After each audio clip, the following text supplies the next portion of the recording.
before long, they probably won't be able to. It's all about the Badgers. Don't flinch. The greatest coach in Wisconsin history is on the air. It's over. The Wisconsin Badgers win 17-9. They are the first Big Ten team ever to win successive Rose Bowl games. This is the Barry Alvarez Show. Touchdown, Wisconsin. On 100.5 ESPN and the ESPN Wisconsin app. What are your emotions right now? Just like the old days. Alongside Rose Bowl champions Derek Engler and Tarek Saleh, here's Jesse Nelson.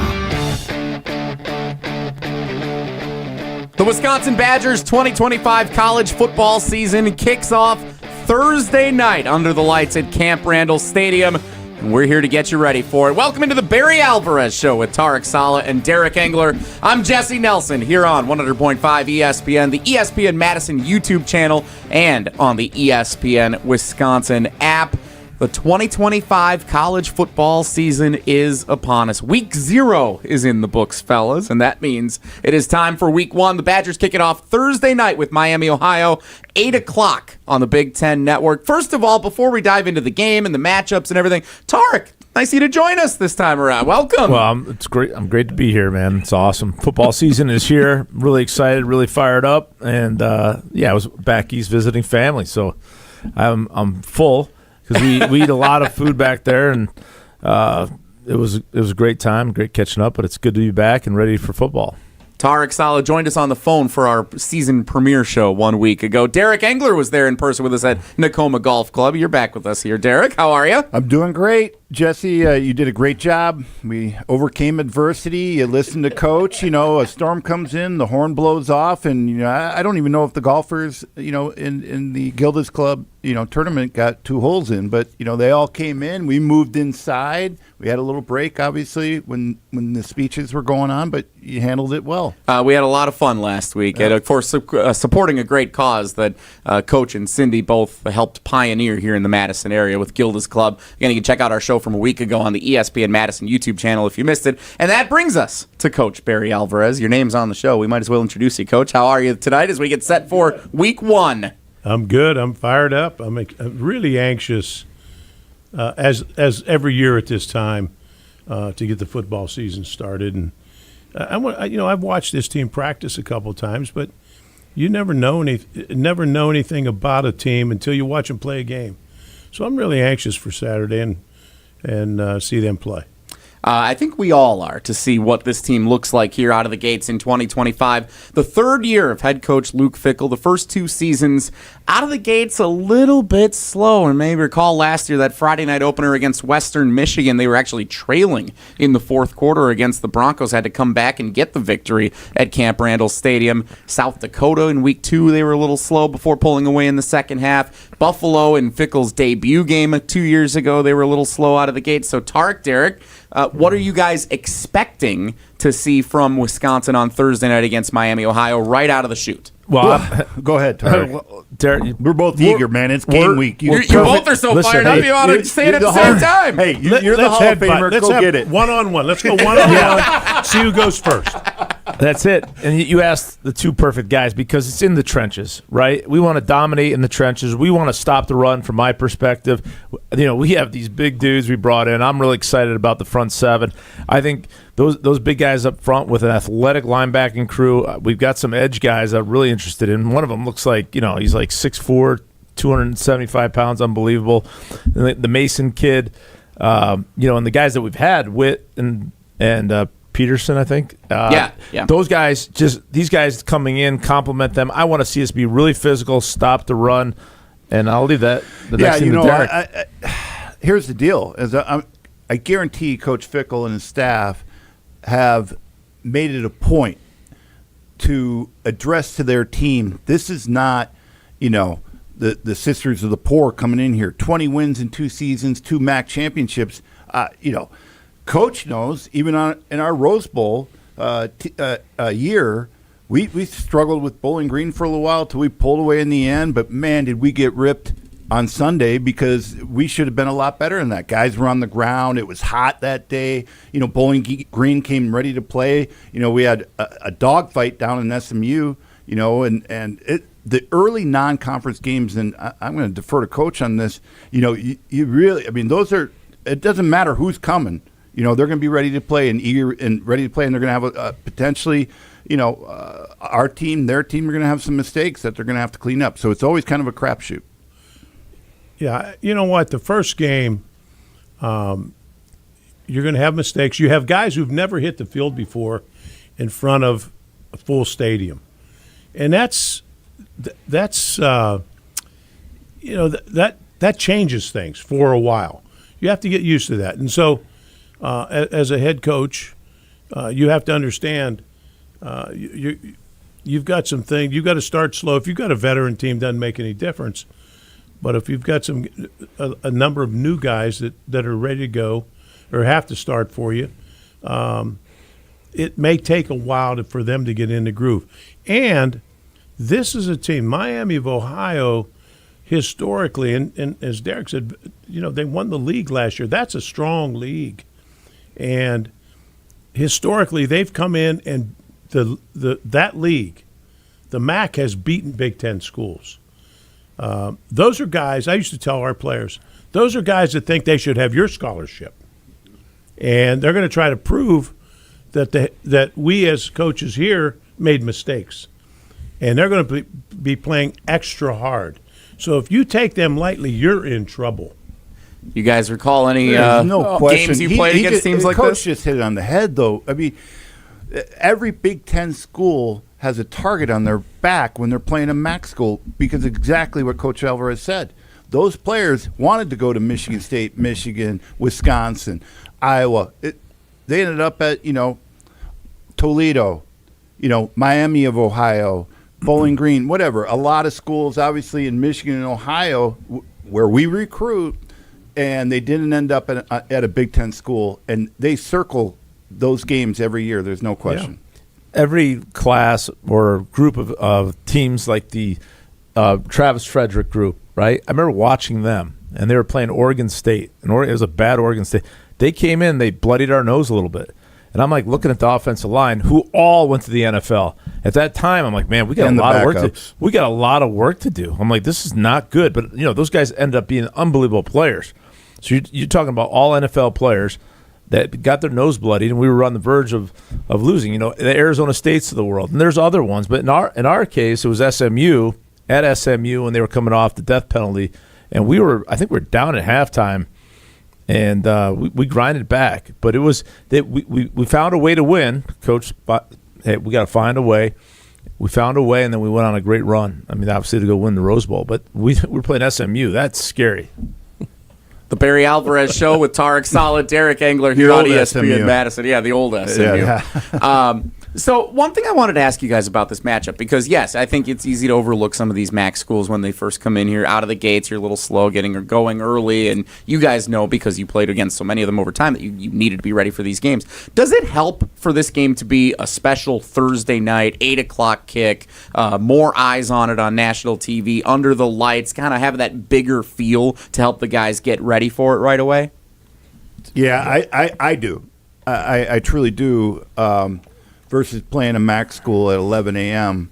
And I don't want to disparage the MAC schools as we just propped them up to be the SEC. But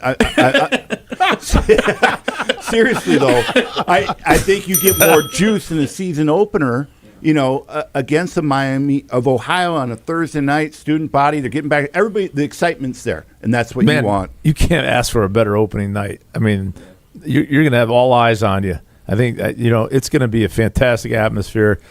You got to love it, Coach. It should be pretty cool. I would try to make this about opening this. It doesn't make any difference who you're playing. It's about going out and showcasing yourself in front of the whole country. You're the only show in town. Every eye in the country who likes college football, they're watching you, and this is a chance for you to make a name for yourself and stamp this team as special. And so that's the emphasis that I would make. And really motivate them that way. Not saying anything about your opponent, regardless of who it was. We've had we've played some very good teams, or teams that are name-wise are supposed to be so good, but it doesn't make any difference. Let's just make this game special because everybody's watching you. You're going to be featured to open up college football. How many times did you guys get primetime games at Camp Randall Stadium during your playing day? Did you get a bunch under the lights, or were they infrequent? We had we had a few. We had a bunch. Yeah, we had a few. Not so good, such as Colorado, who were the best in the country coming in here. I don't know if they were returning national champions or not, but that was, I think, 94. Remember they had everybody. I mean, we went out there, and they had 9 guys on offense, 9 guys on defense, all had a chance in the NFL. They were that good. So they had NIL down. They did. They were really good at NIL. They're pioneers. Ahead of the curve. They're pioneers. Pre-NIL. They had it down. They pioneered NIL. 40 years ahead of the curve there. But it didn't take long. I mean, I got here a year earlier. Tarek didn't redshirt, so I came here in 92. And in 92, for the most part, I think this is back when games were at 1 o'clock and not televised. We'd go, we'd be at the college club at 11 o'clock watching the replay that night, and wondering where we're going to get yelled at. Local cable. Day. It's local cable. Local right? cable, yeah. I mean, so it was a long, long time ago. So, obviously what Coach Alvarez did and his staff and turned everything around, a lot of primetime games came along with that. And what do you guys think this guy? And I feel like I don't want to fall into this trap that I think a lot of fans are going to this year, where every game becomes a statement about the program and a statement about Luke Fickell. That's not what this is going to be, and I don't think we on this show will look at it that way. Is there anything going into this first game about, like they always say, you remember what you do first and how you finish, and how they come out of the gates this season with a new offense and a new quarterback? Like, is there something to how the Badgers present themselves out of the gates to start this season that you and you think many others will judge the team this year, Tarek? I don't know. Oh, Barry. I don't know where we come up with that. I don't know how that all starts. It's a start of a new football season. There's no statement being made. It's a team that's going to come out and establish who they are and then go on from there. But to create this imagination that this is going to establish who Luke Fickell is or the future of this program, that's not right. I mean, this opening games can be very misleading. You want them to go well, and as a head coach, you hope that everything goes as planned so you can just move on through the season. But I've been through some games where you have to reload and start all over again and then recover. You have games before your conference. The conference is what really counts. And so I think that's really blown out of proportion. Well, and if I was a betting man, I'd put all my chips in that we're not going to be in shotgun and short yardage. So we can start there and establish up front that we're going to run the ball and we're going to hit you in the mouth. I can't wait to see that because Coach Grimes, I saw it in spring ball, training camp, it's going to be a different offense. So I want to see how that comes to fruition, how we work together up front. I want to see these running backs. I want to see how that opens up the pass game, what he does with that play action. So I'm really intrigued to see where we're at offensively. Also, college football overall, everybody has transition now. With the portal, it's just crazy. The coaches, they want to first find out what they have. They don't know what the other team has, certainly, right? If you don't know what you have, so you're trying to get these guys together, and also, the biggest improvements from the first game to the second game. So this is a journey, and we got to go out there, like Coach said, and do what we do well and create our own identity, and then build on it. But certainly, it's not going to, be the overall statement for one team because everybody. I mean, Ohio State, Texas. I mean, they all think they're good, but they got to go out there. And they've got a lot of transfers. However they play, it's going to be interesting this whole first week of college football because this is a new era. We haven't been in an era where there's been this much transition. And to see, we saw Kansas State versus Iowa State was a sloppy game, but that's not the end of the world. They both look like they have a foundation. We'll see what happens next week. Quick one on Thursday night's game. What do you each want to see from Wisconsin in that opening night game? We've talked a little bit about some of the things you hope to see. What do you want to see that you think will make you feel, like this is really on an upward trajectory for the course of the 2025 season? I would actually defer this to Coach because, as a head coach, you're always thinking about, what players that have not been out there, how they're going to respond. It's a primetime game, opening game. But more importantly, I would like to know, what are you looking for? Are you looking for a quarterback that's, somewhat mistake-free, pretty clean? For an opener, that's always a good sign, right? Turnovers, so on and so forth. But, Coach, I'm curious what you'd have to say on that. What? The first thing I'd like to see if we have an offensive line that can establish that the front. And if we do that, then we can run the ball. I'd like to see us establish a run. Then if we can do that, then I know we can throw the ball after that. I know we can play action and throw the ball. Defensively, I want to see a sound defense. I want to see a defense that's sound and then flies around and is physical. Sound. Be sound in what you're doing. I want to see guys that are excited about playing, and then I want to see people that'll whack you. That sounds awesome. And I'd like to add to that, I'd like to see us, if there's a little adversity that goes on. Coach, you would talk about the pendulum swings. So the pendulum swings away from us, like we turn the ball over, or they go on a long drive. How do we respond? And we're going to face that adversity. And if we get hit in the mouth and we respond properly, we come back and hit them in the mouth, I'll be excited to see that. Tarek, to your point, we were not a second-half team last year. So I really want to see that because the pendulum will swing. It's football, right? So where are we at late in the third quarter, mid fourth quarter? That comes back to what Coach said. Where are we up front? Whose will is going to be imposed? We want to impose our will in the fourth quarter, even though things might go right or wrong throughout the game. Let's impose our will on them. I do want to say one thing. As I listen and talk to friends about this game, I think a lot of people are underestimating our opponent. This is a good football team that's come in here. This is a team that's won the MAC. This is a team that's won a lot of games, has a lot of confidence. And anytime we played a MAC school, I used to tell the guys, every one of those players wanted to come to the Big Ten. They didn't go to the Big Ten. You took their scholarship. And that's what that coach is telling them. Show them that they made a mistake.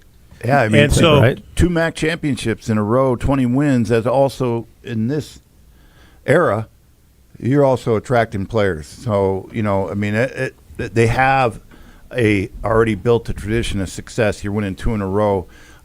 We heard the intro where Coach Alvarez is, not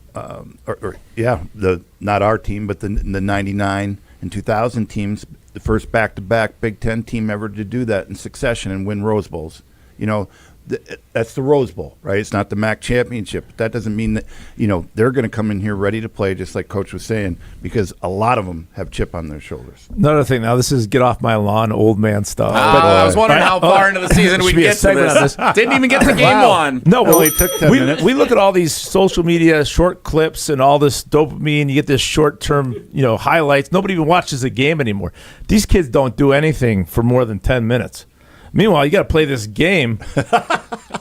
You got to play this game for like 2 hours. It's a long game. It's a long game. 2 hours? What game are you watching? Are you playing arena football? It's like 3 hours, It's right? college football. whatever. We get Tarek to halftime. These things are 3 hours, 45 minutes these days. If you take all the plays together. But anyways, you gotta do something for a long time. You know what I mean?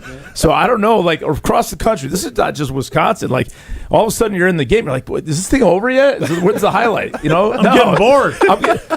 But you get hit in the mouth. You're like, I'm just gonna go on the sideline, take it off, and Tarek's keys to the game. He wants everyone paying attention for 3 hours. What this tells you, that's gone through his head before. Yeah, that's true. He just didn't come up with this. This is. I thought I did really well on the last drive. Is that good enough? Can we post that 1,000 times? We don't have to play the fourth quarter, do we? Oh, classic, fantastic. So I do want to throw something at you guys here before we step away from talking specifically about this game. There's a few other things going on this week, especially with some NCAA eligibility situations going on that I want to make sure we talk about here on this show. Coach, you'll get to know me a lot over this season. I'm not afraid to put myself out there, especially with you. And if you want to call me an idiot, that's fine. Everyone else around here does anyway. Coach, he's a lot nicer to you than the rest of the crew around here. That bell was you'll still be nicer compared to many, yes. Yeah. So there's two things that I want to see on Thursday night. Number one, the team was last in the country last year in tackles for loss. Last in the country in tackles for loss at Wisconsin. That seems ridiculous. So I want to see immediately on one of the first couple of drives of the game, I want to see disrupting the backfield for Miami, Ohio, and show that defense can get back to that level and not be anywhere near what that stat was from a year ago. And then I also want to see a running back performance that reminds me of some of the great emerging performances of years past. Jonathan Taylor on a Friday night against Western Kentucky comes to mind as a freshman. Brian Calhoun's first game a number of years back reminds me of one of those great breakout performances. If we want to really get back to running the ball effectively and we want to show that we're getting back to what we recognize Wisconsin football to be, I want to see one of these three running backs really emerge on Thursday night and have a breakout performance. Well, you don't know what the offense wants to do. That's what you want to see, but you don't know what the offensive coordinator has in mind. He may have in mind winging it around a little bit more. So just because that's what we've seen before when we had success doesn't mean that's what this team has to do. This team doesn't have to take any former team's identity. I want to see them play efficiently on offense. They want to throw it. I want to see it where it's efficient, where they move the sticks and they can get the ball down the field. When it's time to run the ball, that our offensive line can get some movement and we can make some plays. And defensively, I want to see a sound, physical defense. I want to see some people that are out there smacking. And I agree with Coach. I mean, I believe you always have success with balance. This isn't when we played. It's different, And even then, Mike Samuel, love him to death, like a brother, but not the best thrower. So we didn't have a lot of options. So we just lined up, we'd put Gibby at tight end and, we'd just smack 9 in the box in the mouth. And that's what we did. This is not what we're talking about. And to Coach's point, I would say that if, we do want to surprise them a little bit, we better have an offensive line that protects this new transfer quarterback because we've had some issues in the past 2 years and had injuries to quarterbacks, right? If in the left tackle transfer, by the way, I just found out today that he was a Wisconsin kid, a Manitowoc kid. I did not know that, and he's coming back home, has a lot of pride, and I'm excited to watch that guy protect the blind side of Billy Edwards. I had to look down at the. You'll know him after Thursday. But yeah, that's important. Is protection. We can't break down. You can't just pound the ball and then play action. You gotta open up the offense a little bit. You gotta spread them out a little bit. You gotta take a deep threat once in a while with Vinny Anthony or whomever. But I think that's really important to have that balance. Hey, I want to add one thing. We keep hearing about three-headed monster, but I saw some highlights. Speaking of social media, Gideon Atuka, a redshirt freshman from Maryland. I watched a couple of highlights of him. Okay. I think he might be the fourth. He's not in the 2 deep. Yeah, we have neither that is in front Dan of Dupree. us. But I'm just telling you, He's right here. Now, Dupree is very much on the 2 deep. Yeah. He is. No, I'm just telling you. I know. I got him right here. He spent a lot of ink to print this for you. I don't have my glasses, so I can't see. So I blew it up on Badger.com or whatever. But the guy's 230 pounds. I'm just saying, like you got to have a little, little muscle behind you. And these other guys are fast and all that. This guy seems like a dog, man. I'm interested to watch him play. I hope our fans value that because, no joke here, a couple of years ago, you guys came into this show. I was producing the show for you guys back at the time, and you talked about you couldn't remember the guy's name, but you said at practice you saw this outstanding freshman running back and keep your eyes on him. Mm-hmm. He ended up being the second leading rusher in school history in Jonathan Taylor. Yeah, I think I knew his name, though, but that's all right. Revisionist history, whatever you want, however you want to paint history, that's fine. But I'm just saying, when you guys see someone at practice and you say keep an eye on him, I listen. Well, we also had conversations with the guy sitting next to you who was at a scrimmage and watched him press, and had the vision to make the cut at the perfect time and then hit his head on the goalpost. I mean, right away, Coach told both of us that, hey, this freshman is going to be a player. And knew it right away. And Tarek, he saw him at practice too. And so we started talking about that. I think we weren't in the studio. We were, I don't know, somewhere else. But, you even echoed that. And I really started getting intrigued because when you have, your former coach, obviously Tarek has been around a long time and can recognize some talent. But I don't think we have a Jonathan Taylor. Maybe I'm hoping I'm wrong. But, we'll see. Coach, how quickly do you know when you have someone that you think can have a breakout performance and can go on to have a great career? When does that moment hit for you as a coach? When they do it. Easy enough. You think all that's going to happen. You think you see all the right things. But they still have to do it in a game. How did you know about Russell, Coach? Because before he even stepped on campus, I know you were telling me and some other former I saw players. tape on him. I saw tape on him playing. He's a real, he was the real deal, and we were fortunate enough to get him here. But just the way he carried himself, how quick his release was, how accurate he was a no-brainer. Because the general public, including these two. No one was sitting across excited. from you. But yeah, we're like, the guy's 5'10". What are we doing? Where's he coming from? NC State? And that's why when I asked you and you told me that, I'm like, then I started to get excited. And obviously, he wasn't bad, was he? No, it wasn't too shabby. Wisconsin, Miami, Ohio, Thursday night at Camp Randall Stadium. Wisconsin's a 17-point favorite in the game, according to ESPN Bet, for those who are interested in such things. That's going on the Miami, Ohio Bowl board. Well, I'm sure it will. There's no doubt about that. Kickoff is set for 8 o'clock, and we look forward to bringing you ESPN Wisconsin College Game Day live from Regent Street from 6 until kickoff here on 100.5 ESPN and the ESPN Madison YouTube channel. It's the Barry Alvarez Show with Tarek Saleh, Derek Engler, and, of course, the coach, Barry Alvarez. I'm Jesse Nelson. Guys, we have some delicious food from Vintage Brewing Company right next door that we're going to enjoy here. See how Tarek put his order in first? I did notice that. Was the first thing. Didn't need the address for the station. He just said, where's my food? Coach, it's special order, everything, no this, none that on the side. So we're going burger charred at the ends, just at the tips. We'll see if they got it right for you. Pink in the middle. I'm sure they did at Vintage. We're gonna enjoy a little bit of food, and then we're gonna come back. We're gonna talk about some NCAA eligibility, and then a little other picture of what's going on around college football here as we get set for a loaded Week 1.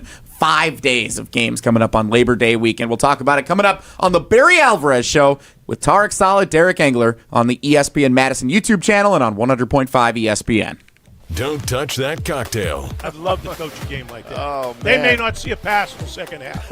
I'd run that clock. That game would be over. We'd be home having cocktails at 3:30. Coach will be back after this on 100.5 ESPN and the ESPN Wisconsin app.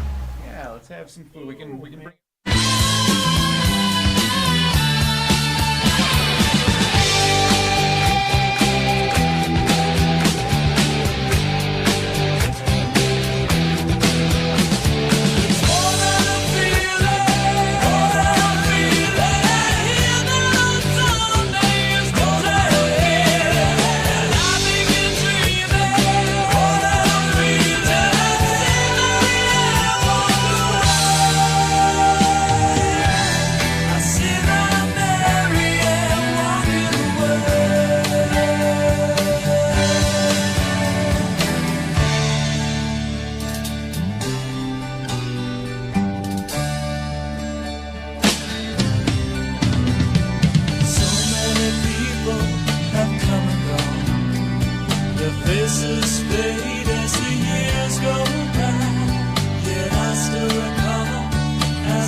tired and thinking cold. I hide in my music, forget the day, and dream of a girl I used to know. I close my eyes and she slipped away.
when the sun goes down.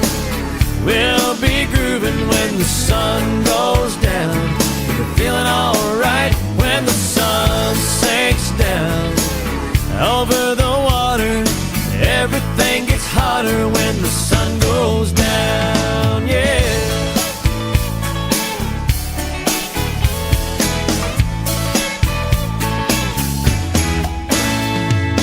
All day long, just taking it easy. Laying in a hammock where it's nice and breezy.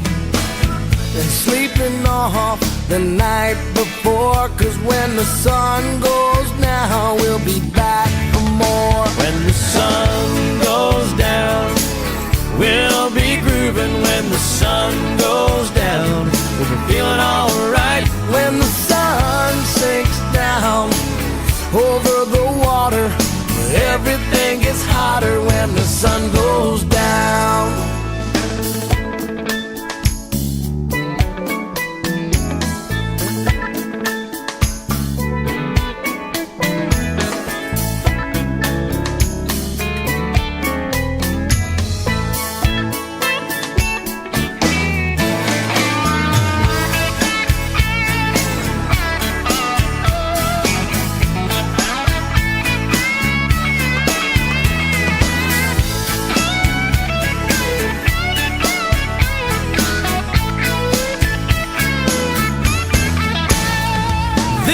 old guitar and my dark sunglasses.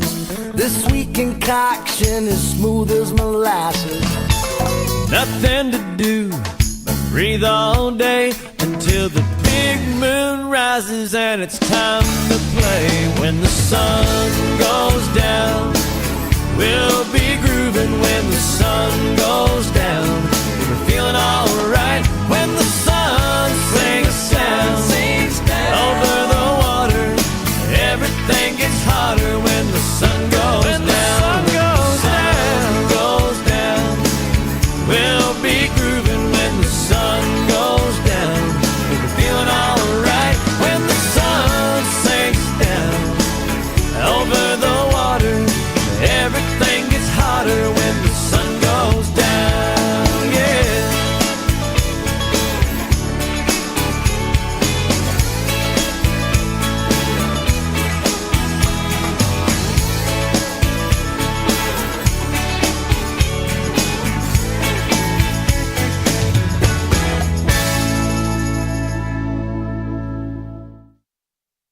You're listening to The Barry Alvarez Show on 100.5 ESPN and the ESPN Wisconsin app.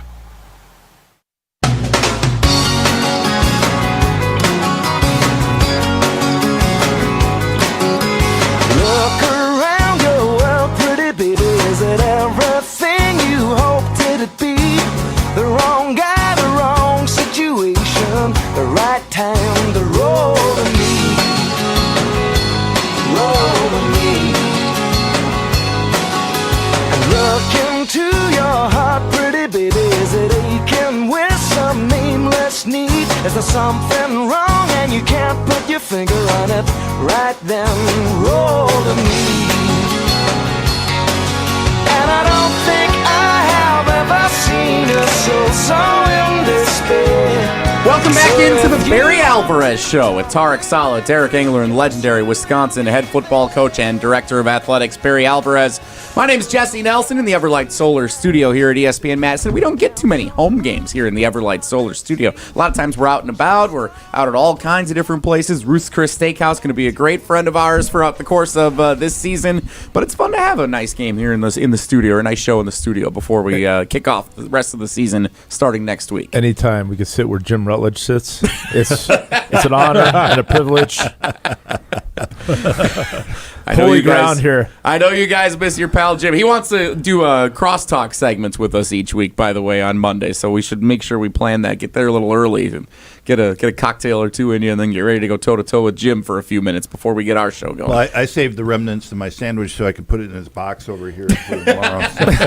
So you can tell Rutledge that. That's hilarious. All right, so I'm going to try and summarize this Nyzier Fourqurean situation as best I can for you guys so that we can discuss it here. So, who's a cornerback, right? He is a cornerback, yes. And he is, if he is eligible to play, he would be the starting corner opposite Ricardo Hallman for the Wisconsin Badgers this season. He has taken practice reps with the ones in and out because they were unsure of his eligibility status. So there's a bunch of stuff hung up in courts, and I always get really bored when I start listening to some of this stuff because it's just like a bunch of legal stuff, and that's not what football is about. But basically, eligibility is what this comes down to. And so Nyzier Fourqurean in 2021 only played a handful of games, and he is saying that, and because of the very unfortunate passing of his father, that was part of the mental health struggles that he had during that season, coming out of COVID and whatnot. And so he didn't play very much that year. So he's saying that the eligibility that he had from that season should be rolled over and should be okay for him to play one more season here at the University of Wisconsin in 2025.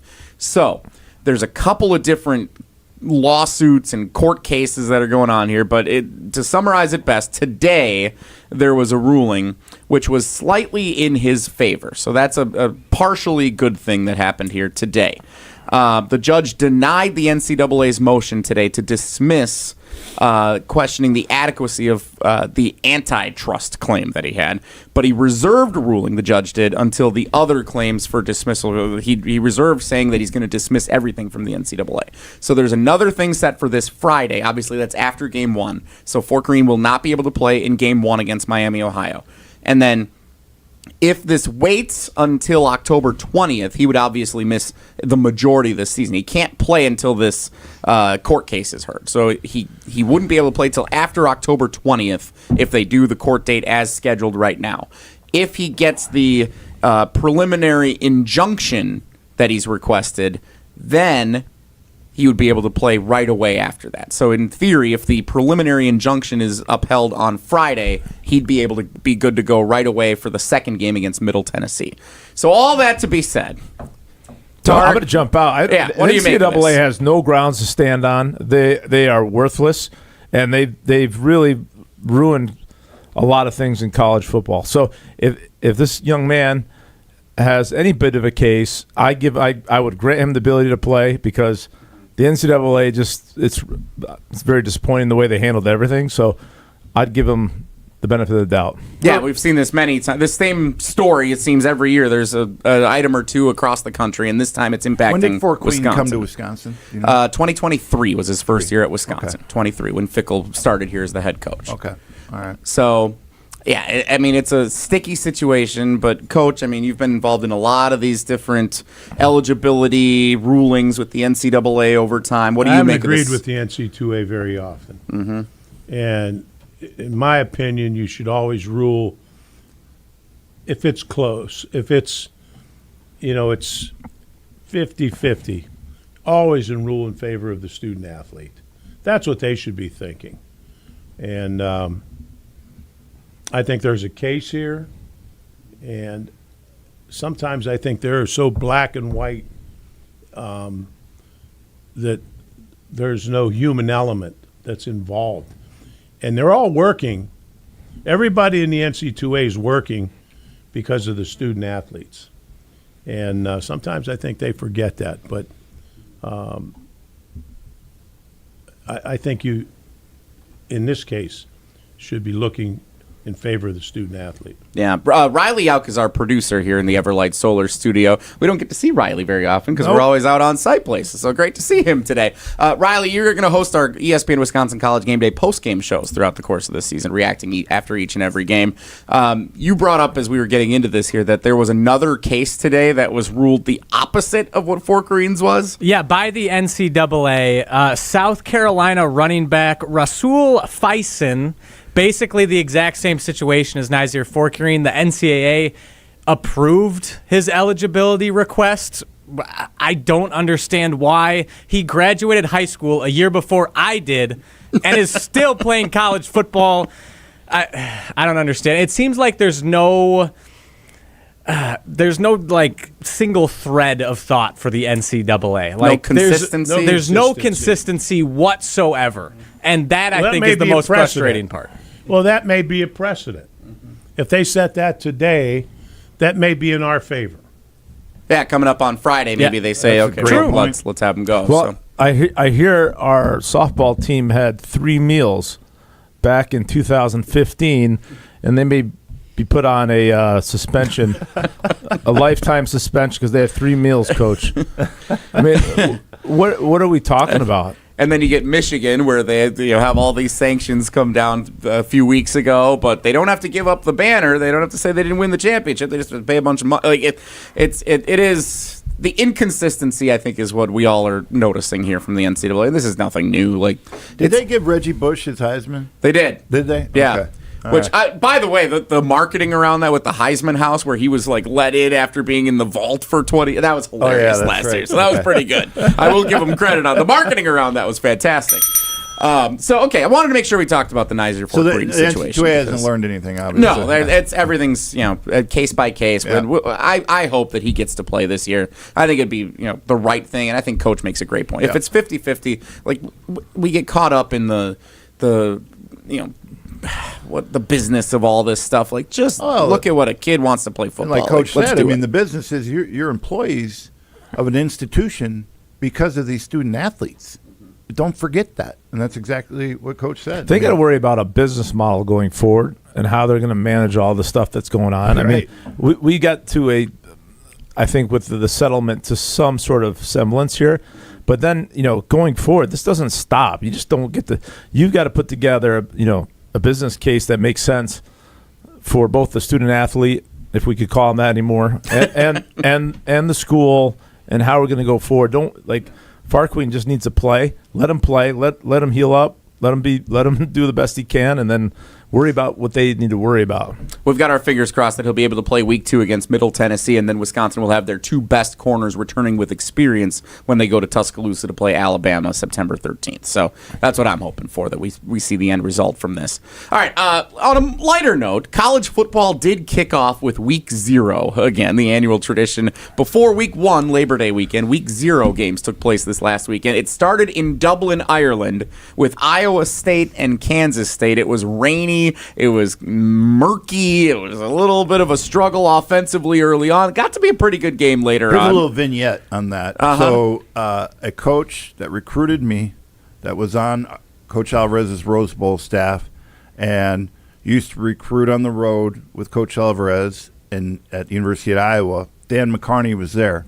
And I saw pictures with a lot of his alumni and had a blast and everything else. And I know he's close with Matt Campbell as well. And when Iowa State hired Matt Campbell right away, he said, Derek, this is the best hire ever. He's a hell of a coach, and he's done an unbelievable job. He's been fantastic. Absolutely. Yeah. And so, Tarek, I know it was sloppy. Maybe because it was a good game, I got into it because I did watch it. I did too. I had it on too. There were some defensive mistakes. To Coach's point, is be sound. It wasn't always sound, but it was competitive. And I like the style of play of both Kansas State and Iowa State. So especially being a former offensive lineman, I kind of liked what they were doing up front and getting after it, and they were running the ball, and players were making some plays. So I thought it was pretty clean, relatively speaking, for the first game in week 0. And sure. It was one of the featured games. There was also a Stanford-Hawaii game that came down to a last-second field goal. Ouch. Hawaii kicker who was from Japan. He learned how to kick by watching videos on YouTube. Did he really? Was he practicing? I heard Tausch say this this morning. No. Okay. He was alluding to some Disney Channel movie from a bunch of years ago. Yeah. But he got you good, and that's what matters. Old T got you. What, do they have a crane out there? They're stacking vending machines? Stacking the recycling bins. So I wanted to bring up the week 0 game in Dublin between Iowa State and Kansas State because we're just a couple of years away from Wisconsin and Pittsburgh playing in Dublin to kick off a season. So, Coach, seeing Wisconsin and Pittsburgh going across the pond here in a couple of years, are you excited for the opportunity for when that game occurs for Wisconsin to take center stage to help start a season the way we saw these two teams do so yesterday? You know what? I scheduled that game, and I do those games like the year we played in Tokyo. You do that for the experience for the players. That's a once-in-a-lifetime opportunity.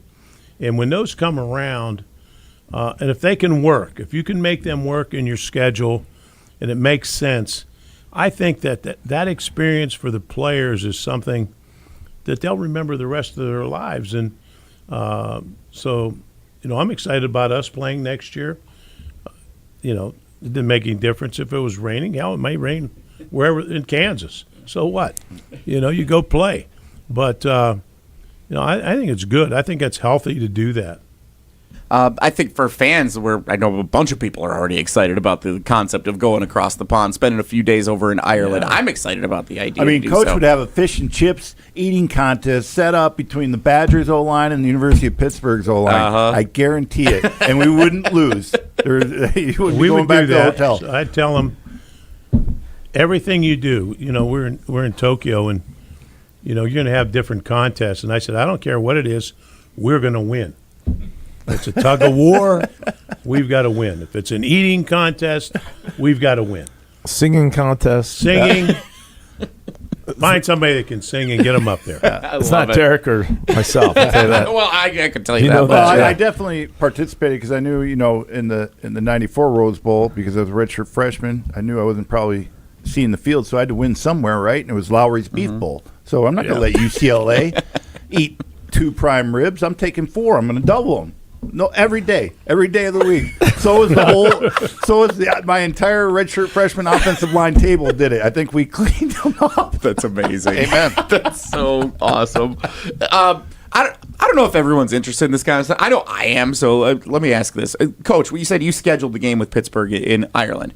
How does that work? You just call Pittsburgh, hey, want to go play in Ireland, or do they call? How does that work? There's a contact.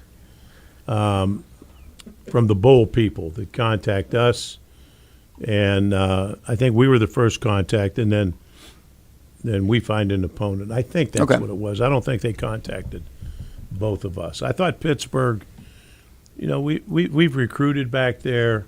I grew up back there, and we've never played them. I just thought that would be just a natural matchup, and they're excited about it, and we're willing to do it. And so that's how we put it together. Yeah, that's really cool. And it's cool that Wisconsin's on the radar nationally. People say, this is a team that will travel well, to have a great fan base that shows up over there. And that's one reason they come to us, because they have seen how our fans travel, and they're impressed with that. They see at bowl games, and when we went to Japan, we had a good crowd there. So that's important. I mean, that's huge for those people. They're not going to invite somebody that doesn't travel. Yeah, no doubt about it. All right, so the rest of the college football outside of Wisconsin and Miami, Ohio, kicks off throughout the rest of the weekend.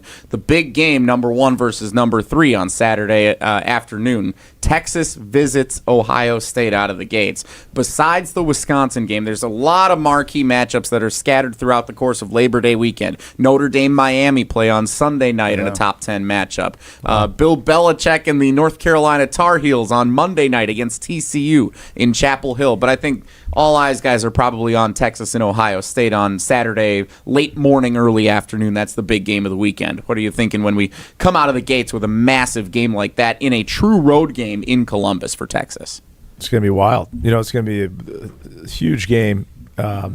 Jason Day, obviously, he's going to be prepared, but Texas has the Peyton Manning's nephew, Arch Manning and quarterback. He runs well, throws well, does all, and they have all this, fanfare because they have number 1 recruits, and they're the favorite, right? They are the favorite to win the championship. There must be some other network that holds that 11 a.m. slot hostage or something. Sure is. Yeah, sure is. 1 and 3 at 11 a.m. Wow, holy cow!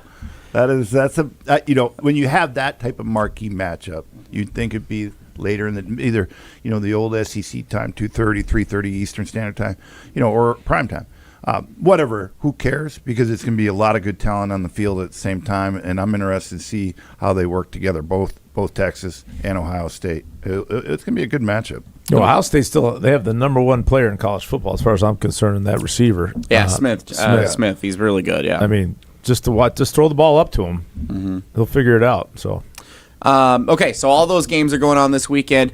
Coach, there's one thing that we always talk about, the football side of things here as we get started with the college football season, Wisconsin, Miami, Ohio on Thursday night. But one of the other programs that, as during your tenure as director of athletics, that rose to prominence is the Wisconsin volleyball program. Yeah. And they start the season at the Kohl Center with a pair of matches Friday and Sunday this week in top 25 matches. We're the home of Badgers volleyball on 100.5 ESPN. We're really proud going into our second season of that. How proud are you now seeing where this program has risen to nationally? I couldn't be more proud of a team and what Kelly has done.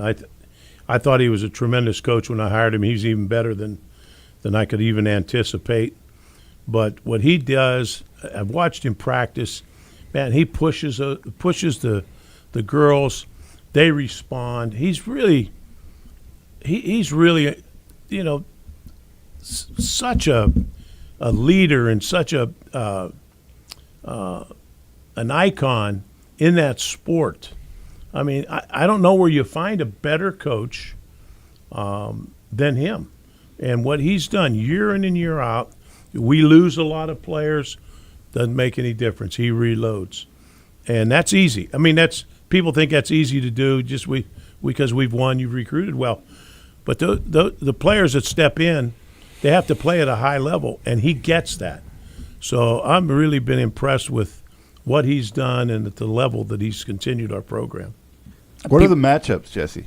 Kansas is the opener on Friday, and then Texas on Sunday afternoon. In Texas, they played at Fiserv Forum last year, too. So that's been a big matchup that's been going for the last few years in college volleyball. So we're excited to bring you Wisconsin volleyball here for the department. All right. Yeah, ESPN Madison. Can't wait. It's going to be a huge weekend in Wisconsin athletics, and, of course, it starts with Wisconsin and Miami, Ohio, Thursday night. Guys, final thoughts on the matchup between the Badgers and the RedHawks to kick off the college football season. Tarek, you are up first. I just think that we go out and play our game, establish our identity, come together as a team. And listen, again, when we face a little adversity, just, hang in there and finish strong. Finish that fourth quarter, man. Right, D-Rock? Yeah, I think what I'm really looking forward to is watching what we do up front, what our discipline is to not only the run but pass protection. And I'm a former offensive lineman, so that's where my eyes are always glued anyway. But I really want to see how the left tackle, the transfer, plays and what his pass pro, what his feet look like. I want to see that center stay healthy. I want to see if he's got good leverage. I want to see if he can reach a guy. And I know Brunner and Malman, they're the experienced vets, right? I know they're going to do their job. But it is in the fourth quarter where I want to see what we do offensively if we got a 10-point lead, and we're on our own 35, 40-yard line. What are we doing? I'm curious. I just want to see what Coach Grimes what his plan is and how he adapts and what changes he makes during the game. Coach, you get the last word on Thursday night's game. Yeah, I think first of all, for our fans, don't think this is a team that's going to come out here and roll over. The MAC schools are being told right now, everyone, I guarantee you, their coach is telling their players, every one of those players wanted to play in the Big Ten. And they're playing in the MAC. And you're going to go out there and prove that they made a mistake, that they should have taken you instead of that other guy. So they're going to come in here and play extremely hard. Our guys have got to match that. And you won the MAC twice, 20 wins in 2 seasons, and you're 17-point dogs. These guys know how to win. They're selling no respect, playing that respect game. And on the road, our guys cannot take them lightly. Our guys are going to have to play them just like they would prepare for a Big Ten team, because this is going to be a tough football game, particularly for an opener. And I hope our guys are ready to play and get out and meet them and play up to our capability and play 4 quarters. Wisconsin and Miami, Ohio kicks off the 2025 Wisconsin Badgers football season Thursday night under the lights at Camp Randall Stadium. We're going to talk plenty about the game when we rejoin you Tuesday next week. And we're going to be out at Ruth's Chris Steakhouse in Middleton next Tuesday. Best horseshoe bar in not only Madison, in the country. I've been to a few Ruth's Chris, Tark, but it is Bar none. And we got Coach's Room. Yep, Coach's room. What better place for Coach's show than Coach's Room? Amen. That's what I'm talking about. And we're gonna I'll put my credit card out for you for that. Oh, my. Only that hour. Only that hour. First time? So wait. sizzle, swizzle, Where's and that swirl. now? I didn't know you had one. What? Hey, you can reach your pockets I now? got Discovery. I got Discovery now. They let me. We got they give me some Discovery. credit. Like the channel, the network, or the I got the a free credit hat. card? I got a free Shark hat. Week. I got a free hat. There's a new Discovery Channel credit card for our listening public if they've never heard of it. You're going to want to join us and see what that's all about Tuesday at Ruth's Chris Steakhouse in Middleton. That's where we sign off for the night. Thanks for joining us Good tonight stuff. on the Barry Alvarez Show. For Tarek Saleh, Derek Engler, and the coach Barry Alvarez, I'm Jesse Nelson. Thanks for being with us on the Barry Alvarez Show on ESPN Madison.